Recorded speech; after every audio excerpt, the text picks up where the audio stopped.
जी नमस्कार साथियों, स्वागत है आप सबों को आपके अपने यूट्यूब चैनल RS टमोड ऑफिशियल में। साथियों कैसे हैं आप लोग? आशा करता हूं आप लोग अच्छे होंगे। साथियों एक बड़ी खुशखबरी आ चुकी है तमाम ऐसे भर्ती जो कहीं न कहीं बिहार एएनएम वैकेंसी को लेकर के लंबे समय से इंतजार कर रहे थे। फाइनली बिहार सरकार स्वास्थ्य समिति के माध्यम से बम्पर वैकेंसी का आगाज कर दिया गया। कुल मिलाकर यहाँ पर जो है 5006 पदों पर यह भर्ती की प्रक्रिया शुरुआत कर दी गई है।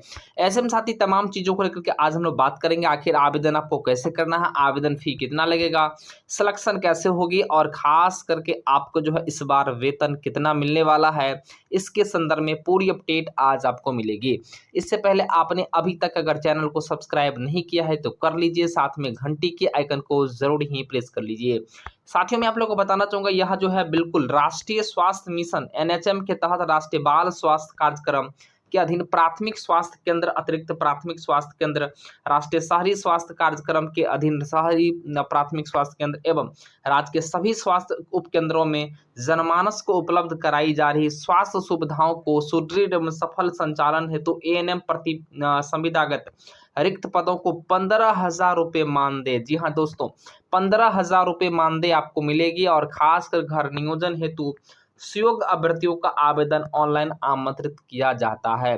साफ साफ शब्दों में कह ले तो यहाँ पर बिहार सरकार हेल्थ डिपार्टमेंट की तरफ से आप लोग को बिल्कुल जो है 15,000 रुपये प्रति माह प्रदान किया जाएगा। एएनएम अगर आप बन जाते हैं उसके अलावा आपको अलग से भी पेमेंट जो है देखने को मिलेगा, जहां पर अलग अलग भत्ते भी आपको देखने को मिल सकता है। दोस्तों मैं सबसे पहले आप लोग को बता दूं यहाँ पर एएनएम जो HSC वैकेंसी है वो 4,197 है। वहीं पर एएनएम RBSK का है 510 है और एएनएम NUHM है ये है 299। टोटल वैकेंसी आपको कुल मिलाकर 5,006 होता है, जहां पर ओबीसी SC ST और ईबीसी के अलावा ईडब्ल्यूएस भी है और यूआर भी है। इन सभी कैटेगरी के अभ्यर्थी को बिल्कुल यहाँ पर सीट स्पष्ट कर दिया गया है। इसके लिए क्या कुछ आपको चाहिए, तो इसके लिए डिप्लोमा 2 इयर्स फुल बिल्कुल चाहिए। 2 वर्ष का आपको एएनएम के पास डिप्लोमा होना चाहिए और बिहार सरकार जो रजिस्ट्रेशन होती है वो भी आपके पास बिल्कुल उपलब्ध होना चाहिए।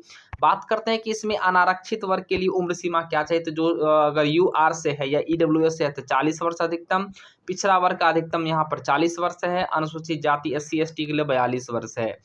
तो कुल मिलाकर आप लोगों ने समझ लिया। अब बात करते हैं इसमें जो है उम्र सीमा को लेकर के हम लोग जो है बात कर लेते हैं और उसके बाद आवेदन की तिथि को भी लेकर के बात करेंगे। दोस्तों यहाँ पर सबसे बड़ी बात, सबसे महत्वपूर्ण बात यह है कि ऑनलाइन आवेदन जो आप लोग को करना है, उसके बाद आरक्षित का दावा, आप SC ST हैं तो SC ST के सर्टिफिकेट भी आपको जरूर लगाना है और खास करके ध्यान दीजिएगा अस्थायी डोमिसाइल प्रमाण पत्र लगाना है।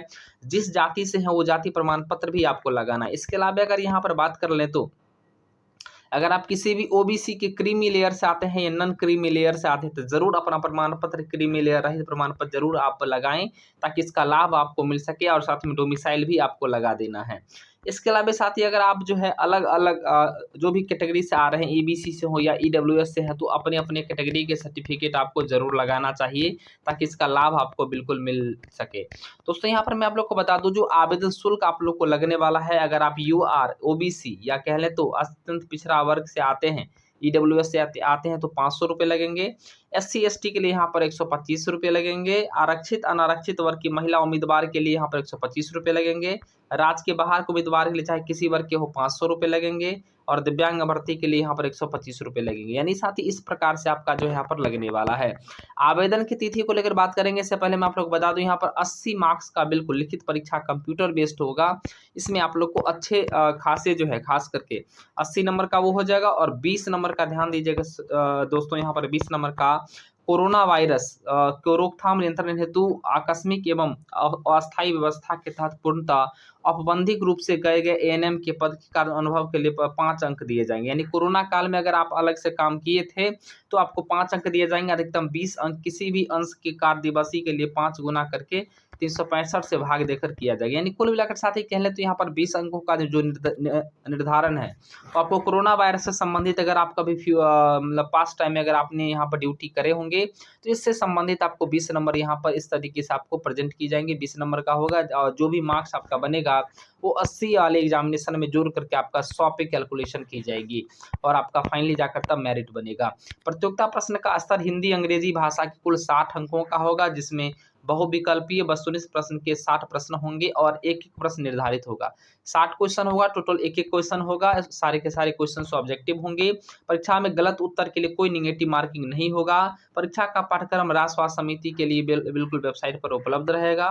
परीक्षा 2 घंटे का निर्धारित है। 2 घंटे में आपके सारे प्रश्नों को बिल्कुल जो है और नॉर्मलाइजेशन की प्रक्रिया अपनाते हुए तैयार किया जाएगा। यानी साथ ही अगर अलग-अलग शिफ्ट में एग्जामिनेशन होती है तो नॉर्मलाइजेशन का प्रोसेस बिल्कुल होगा। मेधा अंक आपको बिल्कुल अच्छे खासे मार्क्स लाएँगे। आपका बिल्कुल न्यूनतम अंकों पर भी आपका सिलेक्शन हो सकता है।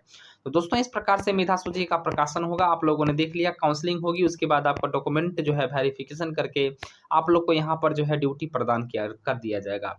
आपके पास डॉक्यूमेंट जो होने चाहिए कौन-कौन सा? 2 पासपोर्ट साइज़ फ़ोटो होना चाहिए, फ़ोटोयुक्त पहचान पत्र, कोई एक आधार कार्ड या ड्राइविंग लाइसेंस होना चाहिए। जन्म तिथि आपके पास मैट्रिक के प्रमाण पत्र या कह लें तो मूल कोई प्रमाण पत्र है तो चलेगा। सभी शैक्षणिक प्रमाण पत्र आपको लगेगा, जहाँ पर 10वीं की डिग्री के साथ-साथ आपके एएनएम का जो डिग्री है वो भी लगेगा। सक्षम प्राधिकार के निबंधन प्रमाण पत्र अगर है तो लगा सकते हैं, नहीं है तो कोई दिक्कत की बात नहीं है। दिव्यांग है तो दिव्यांगता संबंधी प्रमाण पत्र लगाएँगे।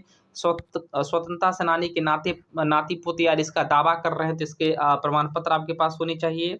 अन्य संबंधी प्रमाण पत्र अगर कोई आपको उपयोगी है तो लगाएँगे, नहीं है तो कोई दिक्कत की बात नहीं है।